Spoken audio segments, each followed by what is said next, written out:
The Fire and the Legend of Nero. In the sweltering summer of 64 AD, the Eternal City was swallowed by fire. The flames began in the wooden stalls that crowded the Circus Maximus, a place usually filled with cheers of chariots and gamblers, but on that night, it became the birthplace of an inferno. The blaze spread with a fury that defied comprehension. For 6 days and 7 nights, the Roman sky glowed crimson. Columns of smoke turned midday into a dusky twilight, and the heat was so intense that even stone cracked and crumbled. Families fled carrying only what they could grasp in trembling hands, temples toppled, and the wails of the dispossessed echoed through narrow streets where the gods themselves seemed absent. As Rome burned, whispers began to weave themselves into legend. They spoke of the emperor, Nero, standing high upon a tower, watching the devastation with a curious serenity. Some claimed they saw him silhouetted against the glow, singing of the fall of Troy as his people fled in terror. He was not fiddling, the instrument had not yet been born, but the image of a ruler performing while his city perished became immortal. It is an image too haunting to dismiss, too convenient not to remember, the emperor as artist, his empire reduced to a stage set of smoke and flame. Whether true or not, the story carried something deeper than fact, it carried meaning.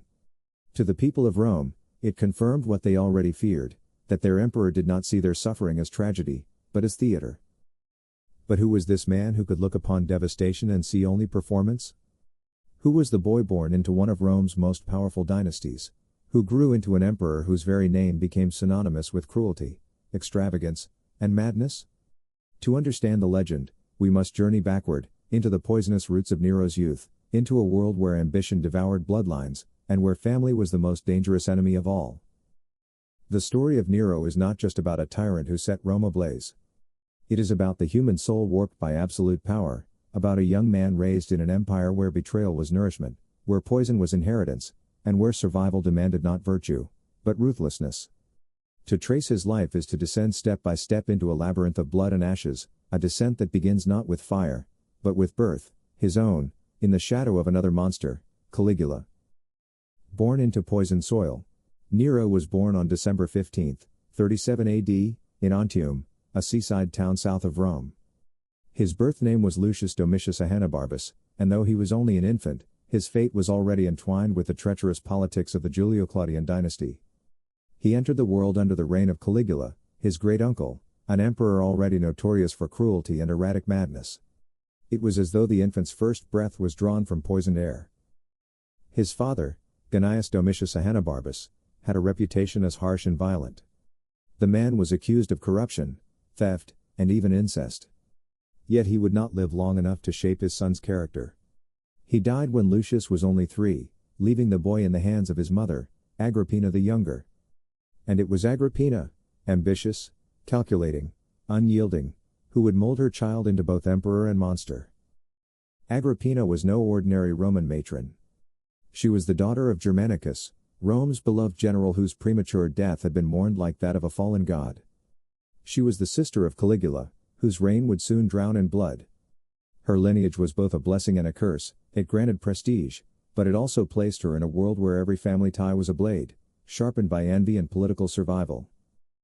In this family, poison was as common as bread, and love was indistinguishable from ambition. To be a Julio-Claudian meant living in constant danger, even at the hands of one's closest kin. The historian Tacitus described it as a dynasty where mothers poisoned sons, sons betrayed fathers, and husbands dispatched wives in pursuit of power. This was the soil from which Nero would grow. But Agrippina herself did not escape suspicion. Caligula, her brother, accused her of conspiracy and exiled her to the Pontine Islands. There she languished, stripped of wealth, surrounded by sea and silence. Yet exile only sharpened her determination. When Caligula was assassinated in 41 AD, Agrippina returned to Rome.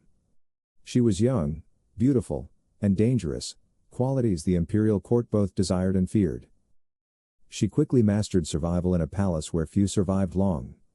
She had learned that Roman politics was not an arena for virtue but a battlefield where cunning was sharper than steel. To win meant bending morality until it broke.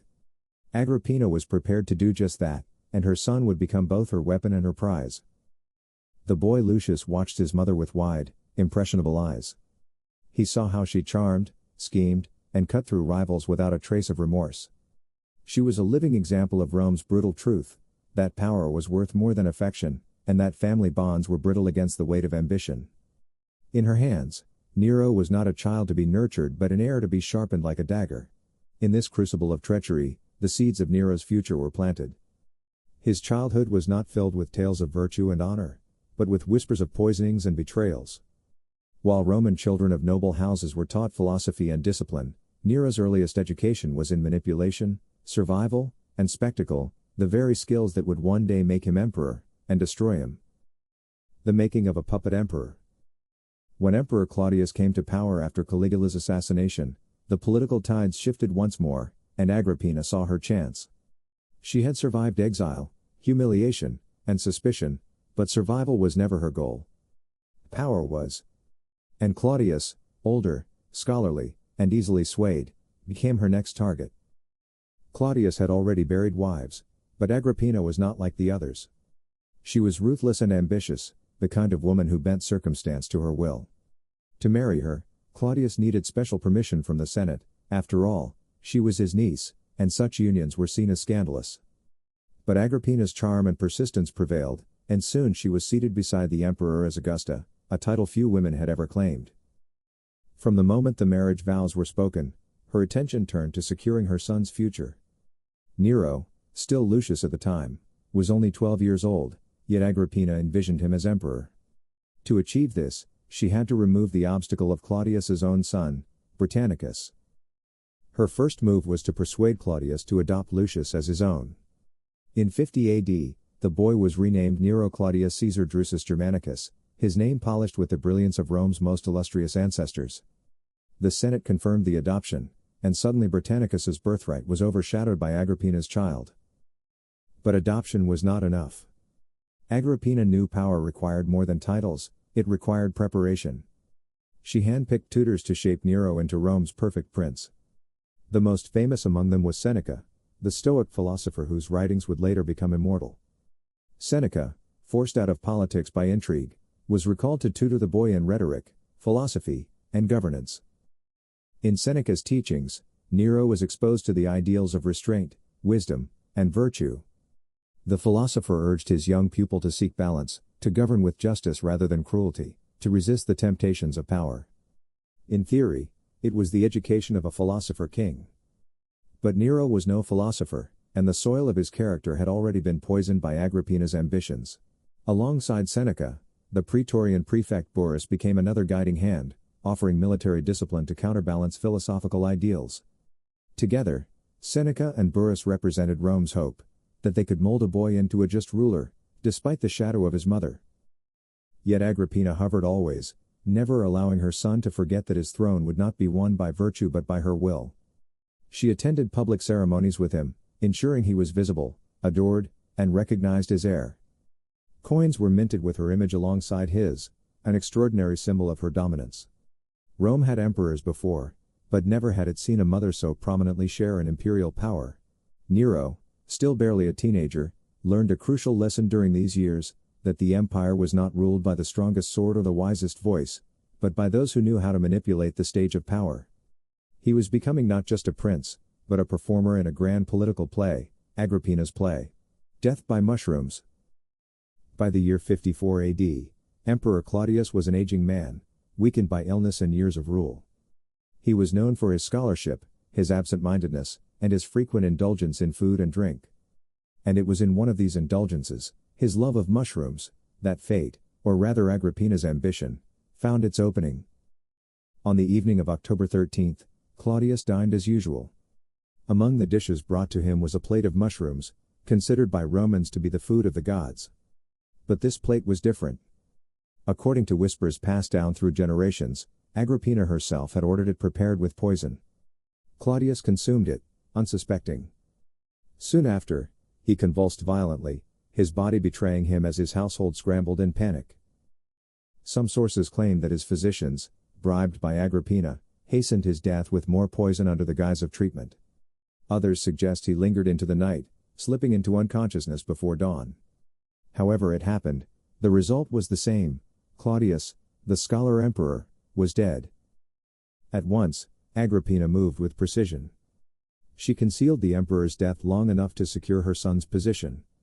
Couriers were sent to summon loyal allies, guards were bribed or threatened into silence, and Britannicus, Claudius's natural son, was pushed aside.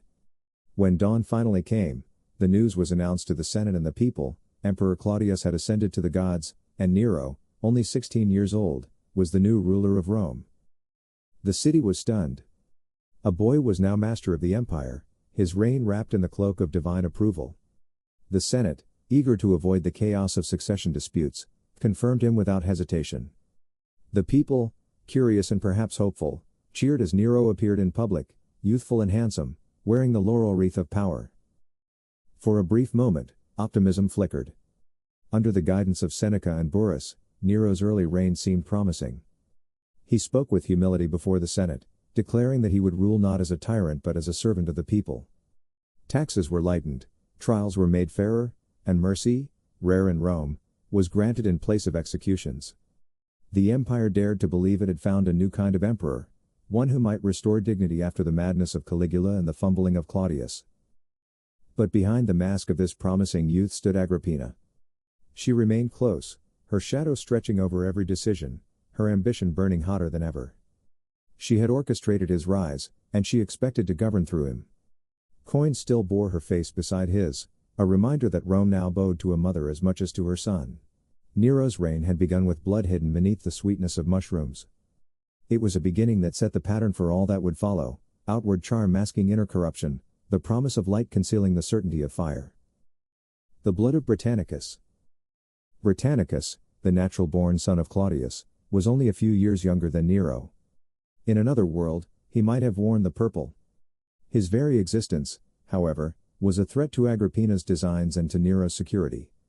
For the Roman people remembered, Britannicus was Claudius's true heir, the blood son of the emperor. And though he was still a boy, Rome had not forgotten him. At first, Agrippina's political maneuvering kept Britannicus subdued. She ensured he was isolated, overshadowed, and denied the spotlight.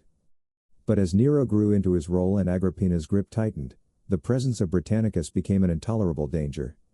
Whispers spread through the palace: what if the Senate or the Praetorian Guard grew restless under Agrippina's dominance and sought to restore Claudius's son? What if Rome turned its eyes away from the adopted Nero and toward the blood prince? Nero himself was acutely aware of this danger. His jealousy of Britannicus grew alongside his fear. Tacitus tells us of a chilling moment at court: Britannicus, only 13, sang a song about being unjustly robbed of his birthright, a veiled accusation that stung Nero in front of witnesses. It was not the outburst of a child, it was a prophecy of rebellion. The decision was made. Britannicus would not live to challenge the emperor. One winter night in 55 AD, Nero invited his stepbrother to a banquet. The boy sat at the table, unaware that this feast would be his last. A cup of wine was placed before him. But the drink had been cooled with poisoned water, carefully timed to take effect quickly. As the company laughed and drank, Britannicus lifted the cup to his lips. Moments later, his body stiffened, his face contorted, and he fell gasping to the floor. Panic rippled through the guests. Some rose in alarm, others turned pale, but Nero remained unmoved. With calculated calm, he dismissed the horror by claiming the boy had suffered an epileptic fit, a condition Britannicus was rumored to have. Yet no one was fooled. The swiftness of the death, the coldness of Nero's response, and the history of poison within the imperial household all pointed to a single truth: Britannicus had been murdered, and Nero had sanctioned it. The significance of this act cannot be overstated. Until that night, Nero's reign had been guided, if not restrained, by the hands of Seneca and Burrus, who urged moderation and justice. The killing of Britannicus was the first clear break from that path. It was not a political necessity alone, it was a declaration. Nero had shown Rome that his throne would be secured not by law or legitimacy, but by blood. The people shuddered, senators whispered, and even those closest to the emperor began to fear. If Nero could murder his own stepbrother, the boy who had once shared his household and games, then no one, not mother, not wife, not friend, could ever feel safe again. It was in that moment, with the poisoned body of Britannicus cooling on the marble floor, that the empire saw the first true glimpse of the monster Nero was becoming. A son turns on his mother. With Britannicus gone, Agrippina should have felt secure. Her son was emperor, her rivals eliminated, her face stamped beside his on coins. Yet the power she had worked so ruthlessly to seize began slipping from her grasp. For Nero, now tasting authority for himself, no longer wanted to be his mother's puppet. At first, the distance was subtle. Nero began relying more on Seneca and Burrus for counsel, preferring their measured advice over Agrippina's imperious commands. But Agrippina was not a woman accustomed to being ignored. She had ruled Claudius through persuasion, intimidation, and the art of political theater. She expected nothing less from her son. The clash between mother and son soon erupted into open hostility. Agrippina despised Nero's personal choices, particularly his infatuation with the freedwoman Oct, a relationship she declared unworthy of an emperor. She warned him that such indulgences would weaken his rule, and when he refused to listen, she threatened him. According to Tacitus, she even hinted she might elevate Britannicus's memory or adopt another claimant to the throne, words that were as sharp as daggers. Nero, humiliated and furious, withdrew further. He stripped Agrippina of her influence, removing her attendants and moving her from the imperial palace to a separate residence. No longer was she Augusta at his side, she was an obstacle to be contained. But Agrippina did not retreat quietly. She turned her sharp tongue against her son in public, criticizing his conduct, his lovers, even his judgment. At banquets, she glared at him with open disdain, a mother scorned before the eyes of Rome. And in those eyes, Nero saw not just reproach, but danger. Agrippina had shown before that she could topple emperors. What was to stop her from toppling him?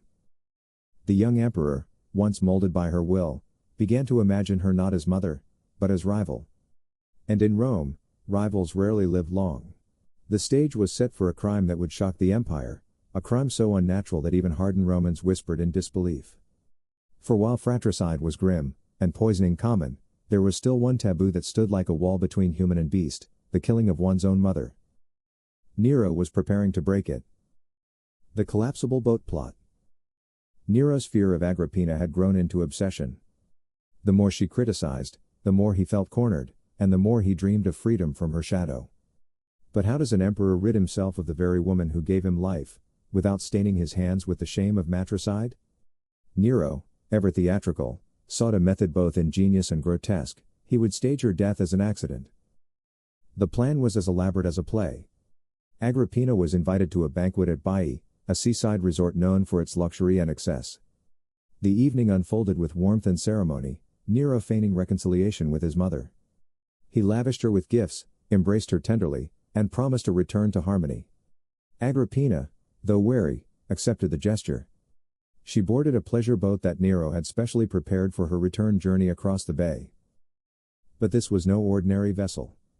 Hidden within its structure was a mechanism designed to collapse the ship mid-voyage. Once out at sea, the trap would be sprung, the deck would split, and Agrippina would drown, her death written off as a tragic accident of fate. The night was calm, the stars glittering upon the water. Agrippina reclined aboard the vessel, perhaps suspicious but outwardly composed. Then, with a sudden creak and crash, the mechanism failed spectacularly. Part of the ship collapsed, but instead of dragging her beneath the waves, it merely threw some attendants into the sea. Agrippina herself plunged into the water, but she was a strong swimmer. Against all odds, she made it to shore, battered but alive. When word reached Nero that his mother had survived, panic seized him. The accident was too transparent, too clumsy. Agrippina, alive, would know the truth, and if she chose to expose him, the scandal would tear his rule apart. The emperor could not allow her to live another day. Agrippina was taken back to her villa, wounded but resolute. That night, assassins sent by Nero forced their way inside. Tacitus records that as they raised their weapons, Agrippina uttered a final, chilling command. "Strike here, at my womb, since it bore such a monster." The blades fell. Rome's most infamous mother was dead, and the crime no longer shrouded in pretense. Nero had committed matricide. The Senate trembled. The people whispered. Even in a city accustomed to blood, the murder of a mother by her son crossed into the realm of the unnatural. For Romans believed in pietas, the sacred duty owed to parents and gods alike. To violate it was to violate the order of the world itself. From that moment, Nero was no longer merely a ruler with flaws. He was marked. To some, He was a tyrant, to others, an abomination. But to himself, he was finally free, free to indulge desires that had long been restrained, free to rule Rome as though it were not a republic in memory, but a stage built for his performance. Matricide at the villa. The murder of Agrippina was more than a private crime, it was a seismic rupture in the moral fabric of Rome. For centuries, the Roman people had revered the concept of pietas, loyalty to the gods, to one's fatherland, and above all, to one's family. To kill a parent was to spit upon the sacred order of the world. And yet Nero, emperor of Rome, had done the unthinkable. When the deed was finished at her villa in Misenum, Agrippina's body lay lifeless on the floor. The assassins fled into the night, carrying with them the emperor's guilt. By dawn, rumors spread like wildfire. The mother of the emperor had been murdered, and the emperor himself was the only one who could have ordered it. Nero's panic was immediate and frantic. He barricaded himself in the palace, convinced that the Praetorian Guard or the Senate would storm through the doors at any moment to drag him to his death. He confessed his terror to Seneca and Burrus, trembling like a child. What if the people turned on him? What if the gods themselves struck him down for such sacrilege? Seneca, ever the pragmatist, advised a strategy not of denial, but of theater. If Rome could not be convinced of Nero's innocence, it must be persuaded of Agrippina's guilt. And so the story was crafted. Agrippina had been plotting against her son, conspiring with enemies to overthrow him. Her death, they declared, was not murder but justice. The Senate, weary of Agrippina's domineering presence and eager to preserve stability, accepted the fiction. They praised Nero for ridding Rome of a dangerous woman. Official decrees branded Agrippina a traitor, and offerings were made in thanks for the emperor's deliverance. But the people were not so easily convinced. Whispers drifted through the marketplaces, in the taverns, in the crowded baths. An emperor who kills his mother cannot be trusted. If he betrays blood, what will he do to strangers? Nero, however, seemed to grow bolder in the aftermath. The weight of his mother's authority was gone. He no longer needed to fear her scolding words or her threats. He was free, yet it was a freedom tainted by blood. The act haunted him in strange ways. He dreamed of Agrippina's ghost, pale and accusing, drifting through the halls of the palace. He grew superstitious, seeking omens in the stars, fearful of every shadow. And yet, at the same time, he indulged himself more recklessly than ever before. The restraints were gone. Matricide, the ultimate taboo, had been committed. Nothing, now, seemed beyond his reach. For Rome, it was a turning point. The mask of the promising young emperor had cracked. The boy once guided by philosophers and generals had revealed his true nature, not a ruler shaped by wisdom, but an actor intoxicated by the drama of his own power. And the stage upon which he would perform was the greatest city on earth. From emperor to performer. With Agrippina gone, Nero no longer feared anyone's hand upon his shoulder. Not the Senate's cautious voices, not Seneca's philosophy, not Burrus's discipline, certainly not the memory of his mother. He was free. And freedom, to Nero, meant indulgence. At first, he indulged in pleasures typical of Rome's elite: feasts, banquets, music, and lovers. But soon these diversions no longer satisfied him. Nero did not wish merely to consume pleasure, he wished to create it, to display it, to embody it. What he craved was not governance, but performance. From boyhood, he had loved music and theater. He played the cithara, sang in private, and dreamed of standing before audiences, not as emperor but as artist.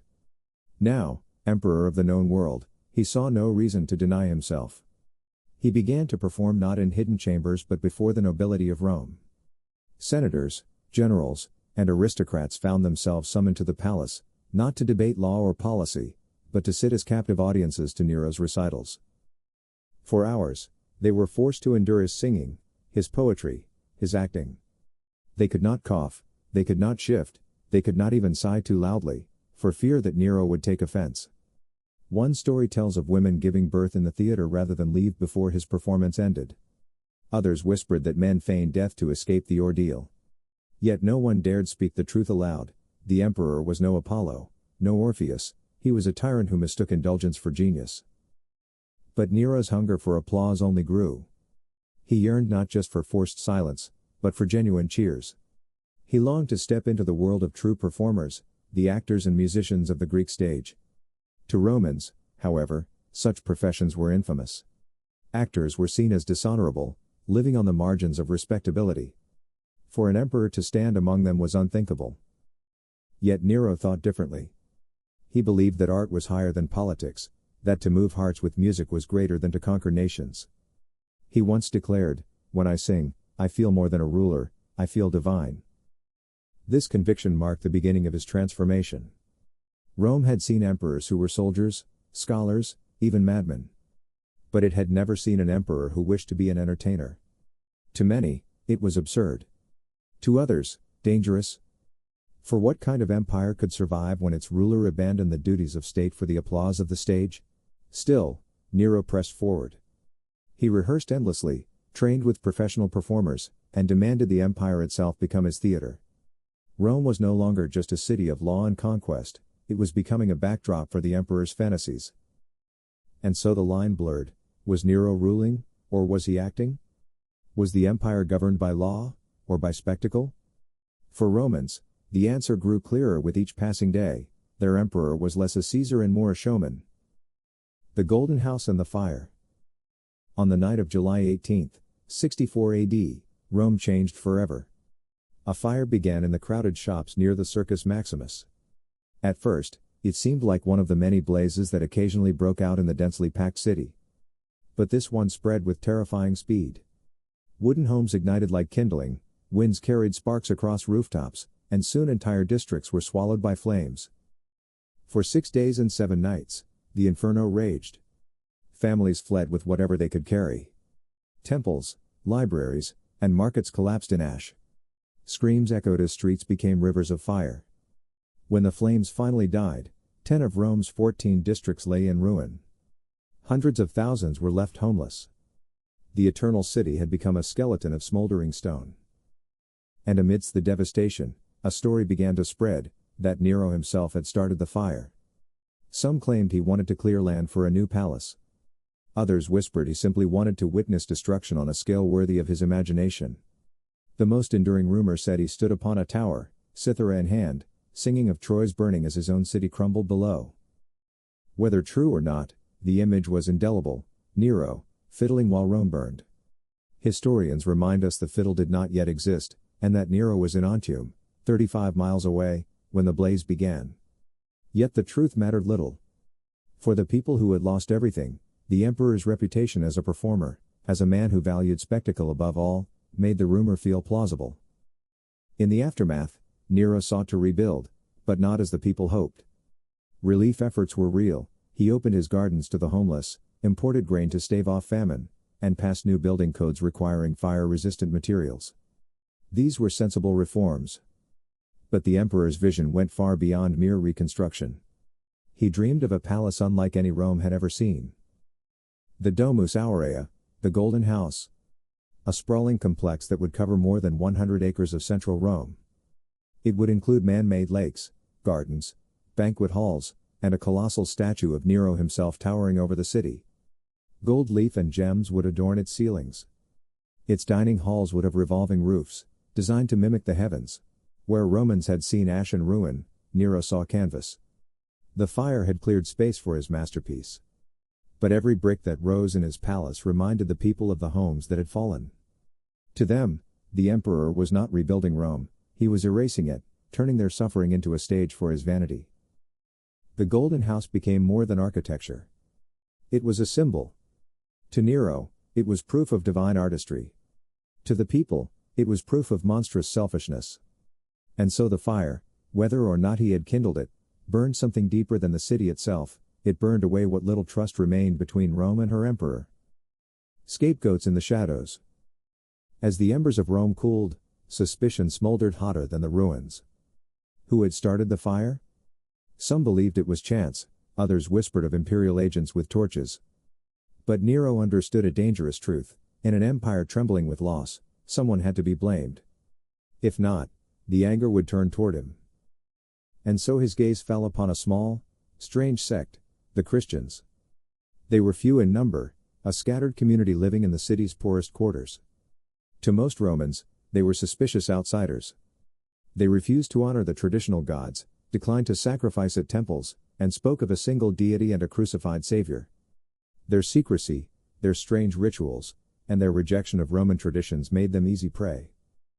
Nero declared them guilty. But the punishment would not be simple execution. No, Nero would transform justice into theater. In the arenas, Christians were sewn into animal skins and thrown before starving dogs. Crowds roared as the beasts tore flesh from bone. Others were crucified along Rome's roads, their bodies dangling as warnings to all. But most infamous were those condemned to serve as human torches. At night, Nero's gardens were lit not by oil lamps, but by Christians, bound and smeared with pitch, set ablaze to illuminate the emperor's parties. Guests walked among the flaming bodies as if strolling beneath lanterns. Musicians played. Wine flowed. And Nero, Rome's artist-emperor, presided over the spectacle with satisfaction. Even in a city hardened by gladiatorial blood, the cruelty was shocking. Romans who had no sympathy for Christian beliefs recoiled at the sheer excess of suffering. The executions revealed something chilling. Nero did not merely punish, he delighted in transforming agony into performance.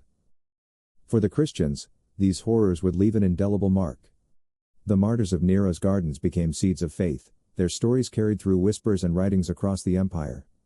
Centuries later, Christian chroniclers would look back on this moment as the first great persecution, a time when the empire tried to burn them away, but instead ignited their legacy. But for Nero, the effect was different. The persecution did not restore trust.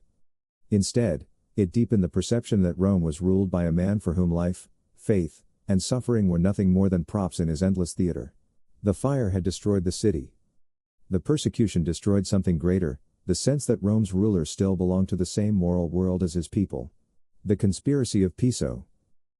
By 65 AD, Rome had grown weary of its emperor. The fire, the palace, the cruelty, all had piled upon one another like stones on the chest of a suffocating city. Fear still kept senators silent and soldiers obedient, but beneath the surface, resentment churned. The empire was vast, its ruling class proud, and whispers of rebellion began to gather into shape. The most dangerous of these whispers formed around Gaius Calpurnius Piso. Piso was everything Nero was not: dignified, restrained, a man who carried himself with the composure Romans longed for in a leader. Wealthy, respected, admired by the Senate and the people, Piso became the natural figure around whom discontent could rally. The conspiracy that bore his name drew together a startling coalition: senators, knights, military officers, even members of Nero's own Praetorian Guard. Their plan was simple, almost elegant. During the crowded games at the Circus Maximus, Piso's allies would approach Nero with petitions. One would carry a hidden dagger. The strike would be swift, the crowd would erupt in chaos, and in the confusion Piso would be declared emperor. It might have succeeded, had it not been for betrayal. A freedwoman named Epicurus, eager to win support from naval officers, revealed too much. One of them, fearful or loyal, informed Nero. In an instant, rumor became reality. The emperor's paranoia, already sharpened by years of bloodshed, exploded into action. Arrests followed, swift and merciless. Torture wrung out confessions, names, accusations. Some conspirators broke quickly, others resisted until death. Dozens were executed, their bodies paraded as warnings. The empire watched as its emperor hunted shadows and struck down anyone who might stand too close to them. Among the victims was Nero's old tutor, the philosopher Seneca. Though his involvement was doubtful, perhaps non-existent, suspicion was enough. Nero ordered him to take his own life. In his villa, Seneca opened his veins in a hot bath, dictating final words to his secretary until weakness stole his voice. For Rome, the death of Seneca symbolized more than the silencing of a man, it marked the end of reason itself in Nero's court. The poet Lucan, Seneca's nephew, also met death, reciting verses from his own epic as blood drained from his body. It was a final defiance, art against tyranny, poetry against the emperor who fancied himself an artist yet destroyed all real artists who threatened his stage. The Piso conspiracy failed. Nero lived. But the price was high. Where once he had sought applause, now he sought only survival. Suspicion consumed him. The emperor who once dreamed of songs and stages now dreamed of daggers in the dark. The rebellion had shown him the truth: Rome no longer loved him. At best, it tolerated him in silence. At worst, it waited for the moment his back was turned. And Nero, ever theatrical, knew how fragile the spotlight could be when the audience longed for another actor to take the stage. The last performance. After the Piso conspiracy, Nero was a man surrounded by ghosts. Seneca was gone, Burrus dead, Agrippina murdered by his own hand. Friends, allies, even admirers had been swept away in waves of executions. What remained was a court of flatterers, performers, and sycophants, an echo chamber that fed the emperor only what he wished to hear. And what Nero wished to hear was applause. In 66 AD, he traveled to Greece, the homeland of theater and music. There, he did not rule as emperor, he lived as performer. He sang in competitions, acted in tragedies, raced chariots in the stadium. Judges, of course, dared not deny him victory. Nero won every crown, every prize. He returned to Rome wearing laurels not of conquest, but of song. To him, it was the pinnacle of his reign. To others, it was humiliation, the empire's ruler, playing at being a minstrel while provinces groaned under misrule. But beyond the theater, the empire trembled. In Judea, a revolt had erupted that would grow into full-scale war. In Gaul and Spain, governors muttered discontent. Even in Rome, soldiers and senators wondered how long they must endure their emperor's self-indulgence. The breaking point came in 68 AD.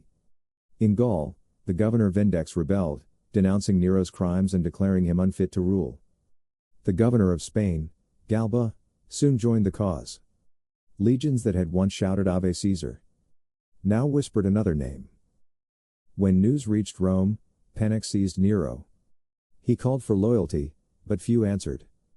The Senate, sensing the winds shifting, turned against him. The Praetorian Guard, his supposed protectors, deserted to Galba's side. Alone in his palace, Nero begged for someone, anyone, to defend him. No one came. In the early hours of June 9, 68 AD, Nero fled the city with a handful of attendants. He wandered the countryside, seeking refuge, but doors remained closed. Even in desperation, he thought of theater. Is it not pitiful, he asked, that an emperor must die so poorly? He imagined history remembering him not as ruler or builder, but as performer. Perhaps, he mused, he might stage his own death before an audience. But there was no stage now, only a villa outside Rome where he hid like a hunted man. As the Senate declared him a public enemy and ordered his execution, Nero realized the performance was over.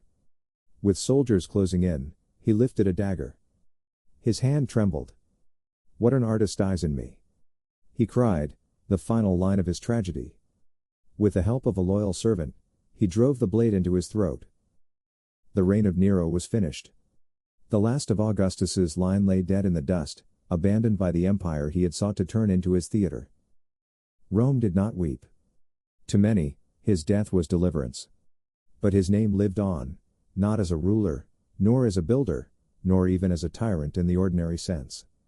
Nero became legend, the emperor who burned his city, who killed his mother, who sang as the world collapsed.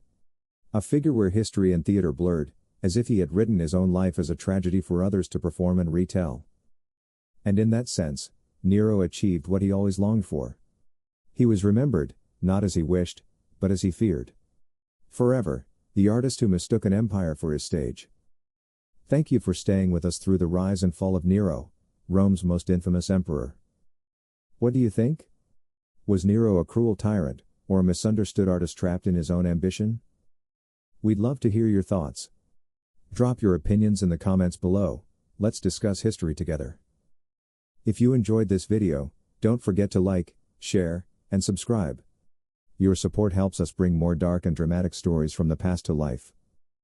This is the Empire's Long Night, where history's shadows are never forgotten. See you in the next story.